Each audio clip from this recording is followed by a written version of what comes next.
I'm by no means Kevin's oldest friend in this gathering. I think Dimitris Katsoudas may be one of these, but I have worked closely with him over the past 30 years. I was initially his student, then we became colleagues, co-authors. More lately, I have taken on the role of his carer, trying to help him through the boredom of retirement and his failed attempts to develop new hobbies. Over the time that we've worked together, Kevin and I think, have put our names to over 1 million words. That's a lot of words. Certainly more words than I have exchanged with my wife.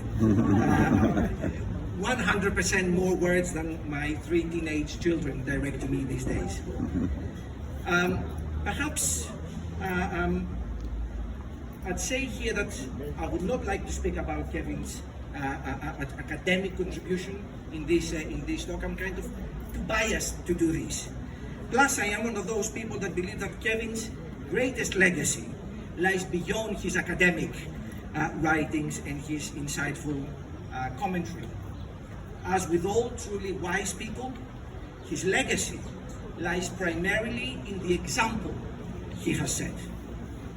I'm not sure how many of you know of Kevin's humble background, growing up in the 1960s as a working class kid in Hull, northeast England.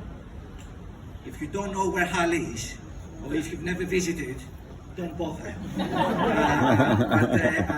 I'm saying this to emphasize that Kevin's love affair with Greece was not the eccentric fruit of a privately educated kid with an eye to the bizarre and the exotic. It wasn't like that. Kevin's love affair with Greece was grounded on hard graft, driven by a desire to understand the changing nature of politics in Europe, in Britain, during the time of his youth, and of course during his later life. I can see many senior people here who have the misfortune of being interviewed by Kevin and I over the years. Many of you might recall him keeping frantically notes in his notebook. Not many of you would know that Kevin was always the first to transcribe these notes and organize them. Always on time. In the 30 years I have known him, I have not seen him once shying away from hard work, from the dirty work. Kevin is not one of these people who pass on the ladder to others, and that's, I think, very significant. Neither is he the academic that insists, like I, to always be right. He would always probe, but he's always be willing to listen.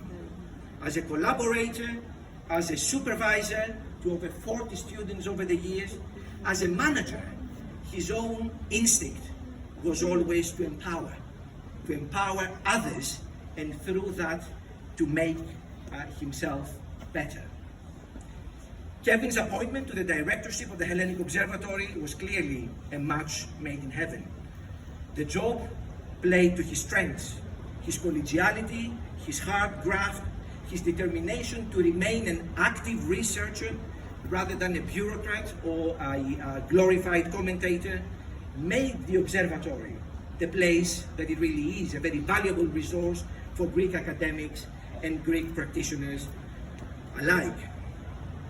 As Kevin approached his retirement in his late 60s, he spent many hours trying to convince the great and the good of this country to depart from the hard-earned cash in order to strengthen the financial position of the observatory in the long run.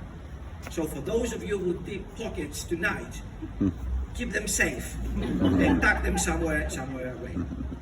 Of course, Kevin has been and remains an active researcher. Only yesterday, we were exchanging tedious emails about the index of our forthcoming book that will come out in a couple of months. Kevin didn't have to do any of this. His reputation was already cemented. He could have taken the easy path, basked in his own glory, and let others sweat it out. But this was not Kevin. This was not the kind of example that Kevin wanted to set. This is not the example that his family would have liked him to set. This is not the example of many of his PhD students who are here with us tonight would have liked him to set. But Kevin's remarkable career also reminds us what is good about our own country too. Kevin did not only benefit Greece, he was also a recipient of much goodwill, material support and encouragement by many people in this country. We all know that Greece has problems. We shouldn't really be discussing this here. But we all know its political culture can sometimes be toxic. But what we also find out is that the Greek political establishment, the Greek political elite, and of course many others, still retain elements of humanity, elements of empathy, and a willingness to listen to others when they speak. We tend to listen more when foreigners speak, but nevertheless, we do listen. So I hope that the new director of the Hellenic Observatory, my good friend, Vasilis Monastiriotis, will also continue to benefit from this goodwill. I know that he deserves it, his team would deserve it, and we hope that you will all continue to support the work. Your Excellency, dear friends, as we celebrate Kevin's career tonight, the world around us appears to be in freefall. Egotistical megalomaniacs, autocrats, cynics project a new paradigm of raw power, of conflict, of anti-intellectualism. But Kevin's example reminds us that good people can also win. So let us all strive to be part of that group. Thank you very much.